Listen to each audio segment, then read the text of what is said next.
சரிடாப்பா, நாங்க என்ன செய்வோம்னு சொன்னா தொடர்ந்து பார்ப்போம். அப்ப அடுத்த கட்ட கதையா நான் பார்க்க போறது என்ன சொன்னா, இப்ப ஈர்ப்பு புலத்துக்குள்ள, அதாவது அண்டர் த கிராவிட்டி, அதாவது ஈர்ப்பு புலத்துக்குள்ள ஒரு துணிக்கையினுடைய இயக்கம், ஈர்ப்பு புலத்துக்குள்ள ஒரு துணிக்கையினுடைய இயக்கம். ரெண்டாவது நிலைக்குத்தா, வேர்டிகலாக, எனது வேர்டிகல் மோஷன், வேர்டிகல் நிலைக்குத்தாக ஒரு ஈர்ப்பு புலத்துக்குள்ள ஒரு துணிக்கையான இயக்கம் என்ன மாதிரி அமைய போகுதுன்னு பார்க்க. அதுல முதலாவது கதை எப்படி பார்க்க போறோம்னா, சாதாரண ஒரு துணிக்கையானது, சாதாரணமாக ஒரு துணிக்கையானது ஃப்ரீ ஃபால் என்று சொல்றது என்ன, சுயாதீன விழுகை, ஃப்ரீ ஃபால், அதாவது சுயாதீனமாக விளவிடப்படுகின்ற துணிக்கை ஒன்றினுடைய இயக்கம் என்ன மாதிரி அமையும் என்று பார்ப்போம். ஃபர்ஸ்டா. செகண்டா என்னது, ஒரு என்ன செய்யப்படுது, ஒரு துணிக்கையானது என்ன செய்யப்படுது, எறிய விடப்பட்டு எறிந்து கீழ் நோக்கி எறிந்து விடுகின்ற துணிக்கைக்கு என்ன மாதிரி இயக்கம் நடைபெறும் என்று பார்ப்போம். ஓகேயா? மூன்றாவது என்னத்தை பார்ப்போம், கீழே இருந்து மேல் நோக்கி ஒரு துணிக்கு எறியப்படுவதற்கு அதன் இயக்கம் என்ன மாதிரி அமையும் என்று பார்ப்போம். சரி, அப்ப 3 விதமான கேசஸ் இதுல பார்க்க போறேன். என்னது, ஈர்ப்பு புலத்துக்குள்ள ஒரு துணிக்கையானது நிலைக்குத்தாக இயங்குதல் என்ற செக்ஷனுக்கு என்ன 3 விதமான கேசஸ் பார்க்க போறேன். விளங்குதா? அப்ப நான் போடுறேன் என்ன, ஈர்ப்பு புலத்துக்குள்ள துணிக்கை இயங்குதல், ஈர்ப்பு புல இயக்கம், ஈர்ப்பு புலத்தினுள்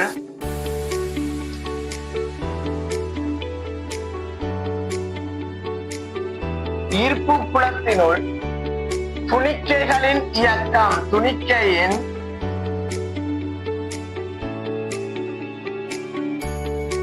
இயக்கம், நிலைக்குத்து இயக்கம் போறோம்னா நிலைக்குத்து வெர்டிகல்.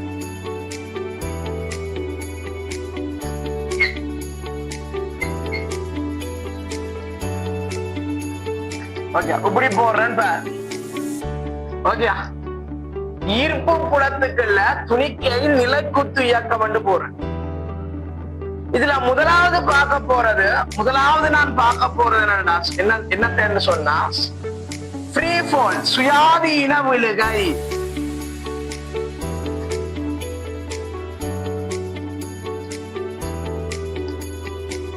சுயாதீன விழுகை என்றா சுயாதீனமாக பொருள் வந்து விழுகிறது.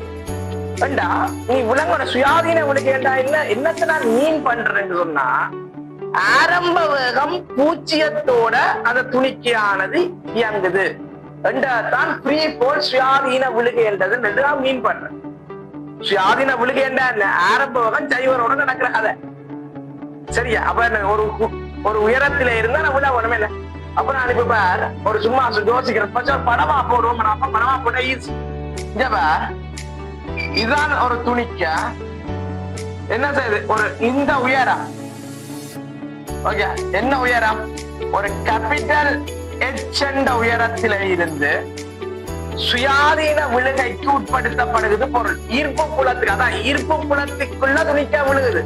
அப்ப ஈர்ப்பு புலம் என்று சொன்னா கீழ் நோக்கி எங்களுக்கு என்ன இருக்கும், புவியீர்ப்பு, ஒரே ஒரு ஆர்முடுகள் புவியீர்ப்பு ஆர்முடுகள் தான் இருக்கும். கீழ் நோக்கி என்ன இருக்கும், புவியீர்ப்பு ஆர்முடுகள் இருக்கு. இப்ப நான் சுயாதீன விழுகையின் போது என்னத்தை கண்டுபிடிக்க போறேன்னா, அடைகின்ற இறுதி வேகம் துணிக்க உயரத்திலிருந்து போடைக்க இதுல கீழே நோக்கி வரைக்க அடைகின்ற இறுதி வேகம் என்ன என்றதை கண்டுபிடிக்க எத்தனிக்கிறேன். இறுதி வேகம் என்ன என்றதை கண்டுபிடிக்க எத்தனிக்கின்றேன். அப்ப நான் பாருப்ப முதலாவது சுயாதீன விழுகைன்னு சொன்ன இதுல என்ன வருவன், ஆரம்ப வெலோசிட்டி சைவர். அப்ப நான் என்ன ஏகபரிமாண இயக்கத்தை எப்படி யூஸ் பண்ண போறேன்னு பிரயோகம் பண்ண, இது ஆரம்ப வேகம் சைவர், இறுதி வேகம் காண வேணும். ஆர்முடுகள் என்ன, ஆர்முடுகள் புவியீர்ப்பின்கள் உட்பட்ட, புவியீர்ப்புல ஒரு ஆர்முடுகள் இருக்குது, புவியீர்ப்பு ஆர்முடுகள். எனக்கு இந்த தூரம் அவ்வளவு எஸ் இடப்பெயர்ச்சி அவ்வளவு H. ஆக மொத்தத்துல என்ன சமன்பாட போட்டு என்ன இல்ல இவ்வளவுக்கு நேரம் இல்லைன்னு. அப்ப நான் யூஸ் பண்ண போறது என்னது, நேரம் இல்லாத சமன்பாடு. நேரம் இல்லாத சமன்பாடு எங்க செய்யறேன், கீழ் நோக்கி, இயக்க திசை கீழ் நோக்கி தானே, கீழ் நோக்கி பிரயோகிக்கின்றேன். நேரம் இல்லாத சமன்பாடு என்னடாப்பா, v வர்க்கம் சமன் u வர்க்கம் பிளஸ் 2as பிரிகோய்க்கின்றேன். இறுதி வேகம் தான் காணவனம். சோ v வர்க்கம் சமன் ஆரம்ப வேகம் 0, சுயாதீன விழுகை ஃப்ரீ ஃபால். ஆர்முடுகள் தான் கீழ் நோக்கி தான் ஆர்முகள் இருக்கு. So 2 gh. So v is equal to root of 2gh என்ற மாதிரி அமைகிறார். அப்ப இறுதி வேகம் எங்களுக்கு என்ன மாதிரி h உயரத்திலிருந்து விளைக்க கீழே வந்து அடிக்கிற வேகம் என்ன? root of 2gh. அடே நான் சொல்ல போற விஷயத்தை கவனி. இப்ப நான் இதை சுயாதீன விழுகை என்று சொல்லி போட்டு விழாவேணும் என்ற ஒரு குறித்த உயரத்திலிருந்து விழாவேன். அப்ப இந்த குறித்த உயரம் எப்படி நான் எச் உயரத்திலிருந்து விழுகுதுன்னு சொல்றேன். அப்ப அது சும்மா கணிப்பு கடுத்து நான் எச் உயரத்திலிருந்து விழுகுதுன்ற மாதிரி கணிப்பு கடுத்துறான். ஆனா இந்த எச் வந்து எப்படிப்பட்ட நிபந்தனையை திருப்தி செய்ய வேணும் என்ற ஒரு கேள்வி கொண்டிருக்கிறாப்பா. எச் வந்து எவ்வாறு எப்படிப்பட்ட நிபந்தனையை திருப்தி செய்ய வேணும் என்று சொன்னா ஆரை விட மிக மிக மிக மிக மிக சிறிதாக எச்சிருக்க வேண்டும். இந்த நிபந்தனையை திருப்தி செய்து இந்த நிபந்தனையை திருப்தி செய்ய வேணும். அதுக்கு பிறகு சுயாதீனமா விடலாம். இந்த நிபந்தனையை திருப்தி செய்யணும். அது என்ன ஆரை விட எச் வந்து சரியான சிறிதா இருக்கணும்னு சொன்னா ஆரண்டு சொல்றது என்னன்னு சொன்னா ரேடியஸ் புவியினுடைய ஆரை என்ன ரேடியஸ் Earth radius. Earth இந்த ஆர ரேடியஸ் பூமியின் ஆர. பூமியின் ஆரையை காட்டிலையும் இந்த உயரம் வந்து மிகவும் சிறியதாக இருத்தல் வேண்டும். எனக்கு ஒரு துணிக்கானது விழப்போகுது என்று சொன்னா புவியின் மேற்பரப்பில்தான் விழப்போகுது. ஆனா அங்க என்ன நிபந்தனை? எனக்கு ஒரு குறித்த உயரத்தை விடும். அந்த உயரம் வந்து பூமியின் ஆரையை விட மிக மிக மிக சிறியதாக இருக்க வேணும். அப்படி விழுந்தாத்தான் அது சுயாதீன விழுகை. பூமியின் அறை இந்த தூரத்தில இருந்து விழுகுது, பூமியின் அறைக்கு சமனான உயரத்தில இருந்து விழுகுது, அல்லது பூமியின் அறையோட மிகப்பெரிய தூரத்தில இருந்து ஒரு பொருளானது விழுகுது. இதெல்லாம் வேற, அதெல்லாம் வேற, அதெல்லாம் வேற, அதெல்லாம் வேற. அதெல்லாம் எங்க வரமாடாப்பா ஈர்ப்பு புலமண்ட பாடத்துக்கு வர. ஏன்னா இந்த நிபந்தனை சொல்றேன்னு சொன்னாராப்பா. எனக்கு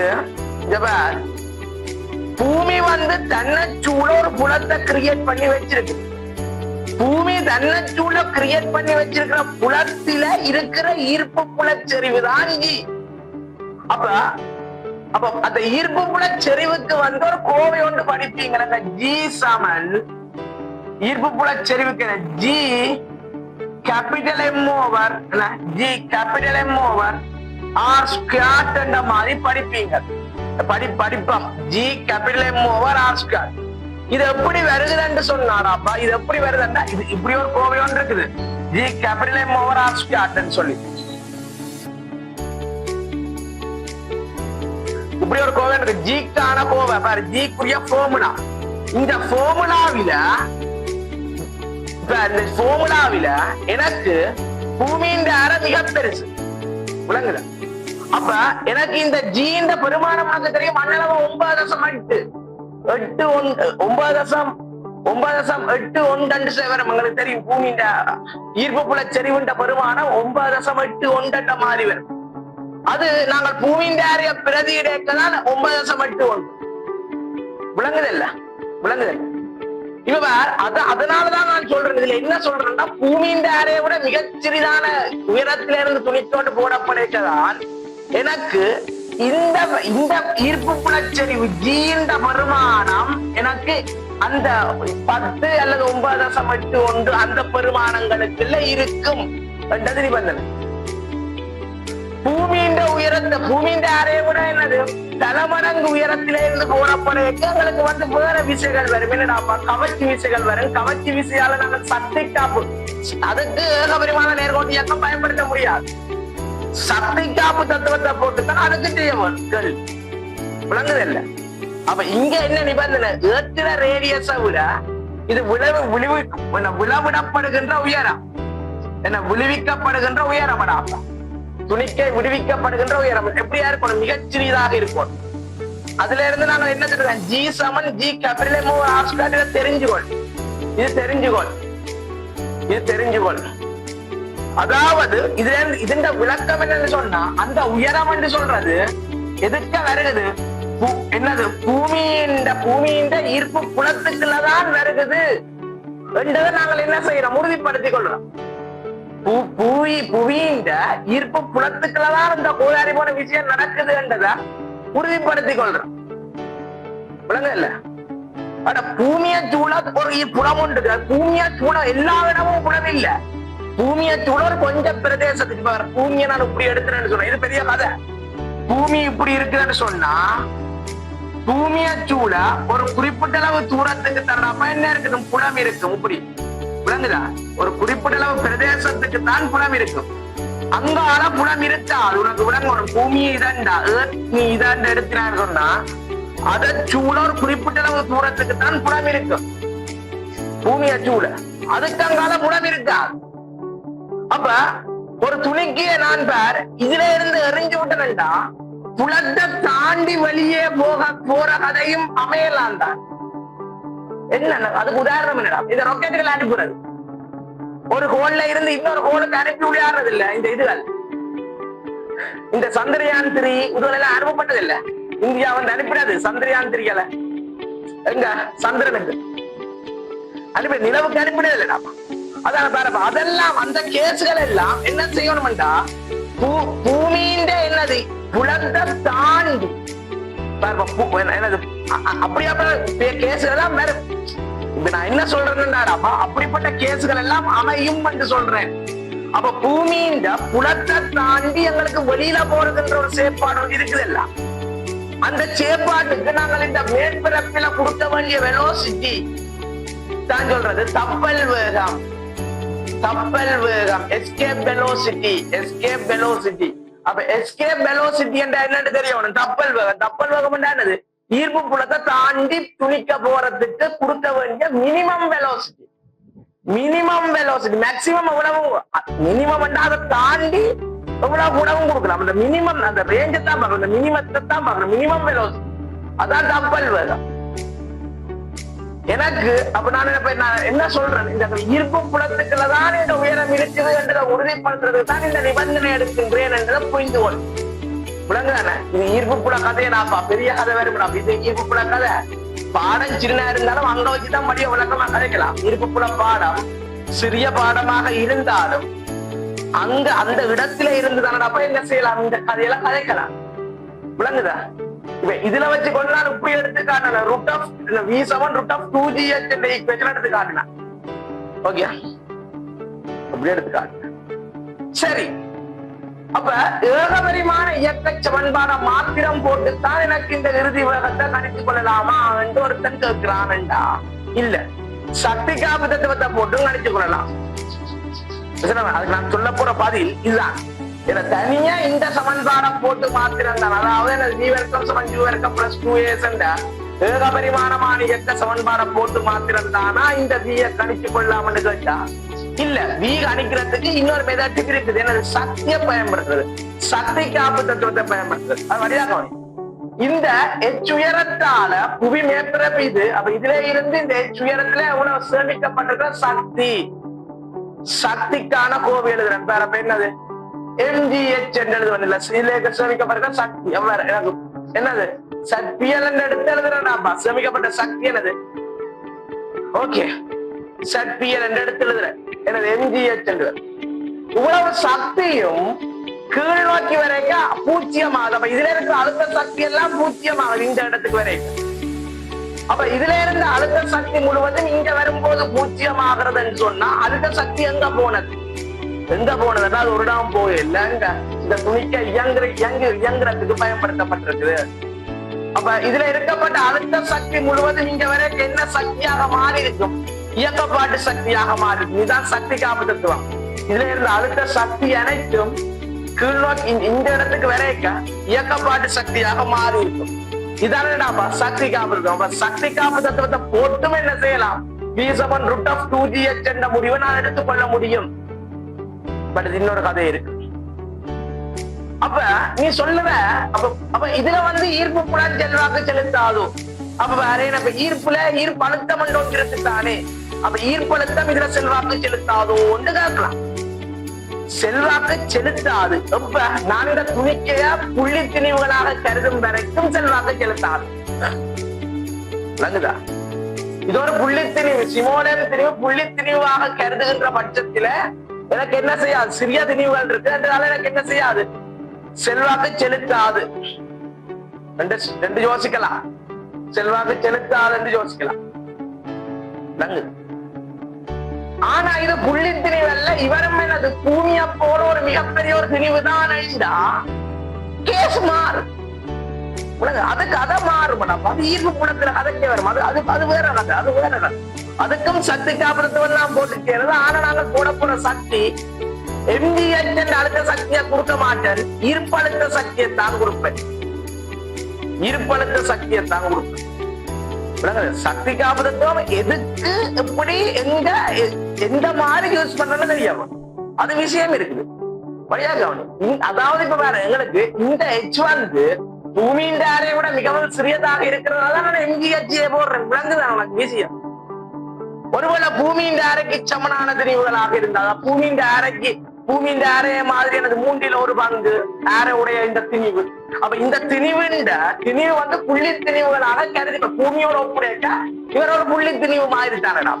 பூமி எந்த பெரிய திணிவு சொல்லுவாங்க, பூமியின் திணிவோட ஒப்புடைக்க எனக்கு இந்த திணிவோட புள்ளி திணிவு ஒரு துணிக்காக என்னது பூமி மேற்பரப்பில் ஒரு குறித்த உயரத்திலிருந்து விழுகிற மாதிரியே தான் நான் யோசிக்கலாம்.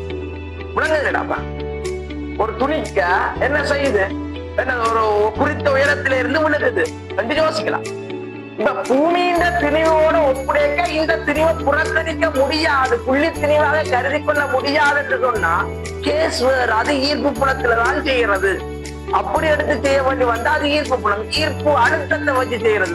ஈர்ப்பு அழுத்தத்தை போட்டு சக்தி காப்பத்தத்தை வச்சு செய்ய வேண்டும்.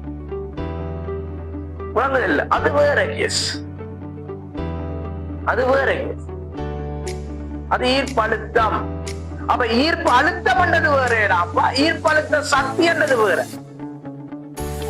இதுல வச்சுதான் எல்லாத்தையும் கதைக்கிறேன். இது மெக்கானிக்ஸ் தம்பி. இது வந்து நான் கணக்கு கதையை கொண்டு போகல. இதுக்கு வந்து கதை இருக்கு.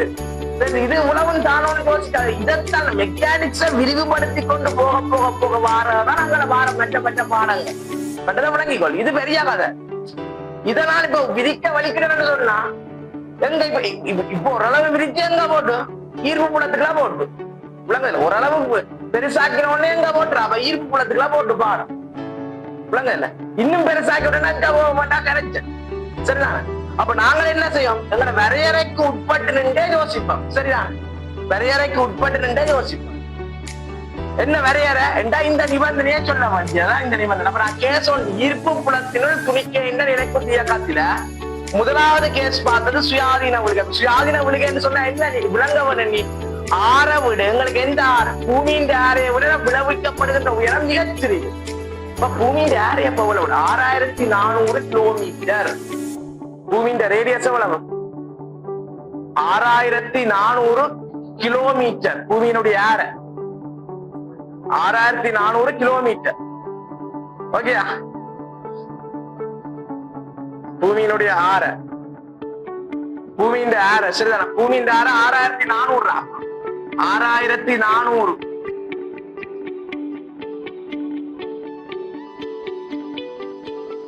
ஓகே. பூமியின் ஆரை வரும். அதை விட பூமியின் ஆரை வரும் 6400 சரிதான? பூமியின் ஆரை 6400. இப்ப அதோட அப்படி அதெல்லாம் தருவான். அது பிரச்சனை இல்லை. அது பாடமாக்கி வச்சிருக்க வேண்டிய தேவை இல்லை. ஆனா தருவான். அது தருவான். எக்ஸாம் பேப்பர்கள்ல தரவா இருக்கு. ஓகே, அப்ப எங்களுக்கு என்ன? பூமியின் ஆரை விட மிகச்சிறிய உயரத்திலிருந்து போடப்படைக்க நான் என்ன செய்யலாம்? வேக பரிமாணமான நேர்கோட்டு இயக்க சமன்பாடை பயன்படுத்தி இறுதி வேகத்துக்கான ஃபார்முலா எடுக்க முடியும். அல்லது போனா இதே ஒருத்தர் என்ன செய்யலாம்? சக்தி காப்பதத்துவம் போடலாம். இந்த இடத்துல இருக்கிற சக்தி அழுத்த சக்தி முழுவதும் இங்க வரைக்கும் இயக்கப்பாட்டு சக்தியாக மாற்றப்படுகிறது. தடை விசைகள் எதுவும் இல்லை. தடை விசைகளுக்கு எதிராக வேலை எதுவும் நடைபெறவில்லை. எந்த எடுகோளுக்கு இணங்கத்தான் நீ சக்தி காப்பதத்துவம் போடணும். அப்ப தடை விசைகள் ஒன்றும் இல்ல. சக்தி காப்பதத்துவம் போடுறதுக்கு சும்மா வேலை இல்ல. செக் பண்ணணும். என்னது? தடை விசைகளுக்கு தடை விசைகள் எதுவும் இல்லை. நாம எடுக்கிறேன். அப்ப தடவிசை இருந்திருந்தா தடவிசைக்கு எதிராக ஒரு வேலை நடந்திருக்கு. அப்ப அதுக்கும் என்ன செய்திருக்கு? சக்தி போயிருக்கு. விளங்குது இல்ல? அப்ப அதுகள் எதுவுமே இல்லைன்னு நான் இதை எடுத்துக்கொண்டுதான் நான் என்ன செய்யறேன், நான் செய்ய வலிக்கிறேன். சரியா, நான் என்ன செய்யறேன், செய்ய வலிக்கிறேன். அப்ப தனியா என்னது, இதுல இருக்கிற அடுத்த சக்தி, இதுல இருக்கிறது இயக்கப்பாட்டு சக்தி, இதுல இருக்கிற அடுத்த சக்தி இயக்கப்பாட்டு சக்தியா வருது என்று செய்து போட்டு போடலாம், அப்படியும் போடலாம். அது நான் எங்க வச்சு போட்டு காட்டுறேன் உனக்கு. மெக்கானிக்கல் சக்தி என்னது, வேலை சக்தி என்ற ஒரு செக்ஷன் ஒன்று வேற மாட்டாப்பா மெக்கானிக்ல இருக்குது. ஒர்க் எனர்ஜி பவர் என்று சொல்லி ஒரு செக்ஷன் ஒன்று இருக்குது. அந்த செக்ஷன்ல வச்சு நான் சக்தி காப்பதத்துவம் எப்படி போடுறது என்று நான் உனக்கு போட்டு காட்டுறேன். இதுல வச்சு நான் போடையில, இதுல வச்சு நான் எனக்கு ஏகப்பரிமான நேர்கோட்டி அந்த மாத்திரம் யூஸ் பண்றேன். சரிதானே? Okay okay okay. நாங்க என்ன செய்வோம், தொடர்ந்து கிளியர் பண்ணி போட்டு என்ன செய்வோம், அடுத்த அதுக்கு வரும். ஓகேடா, ஓகே.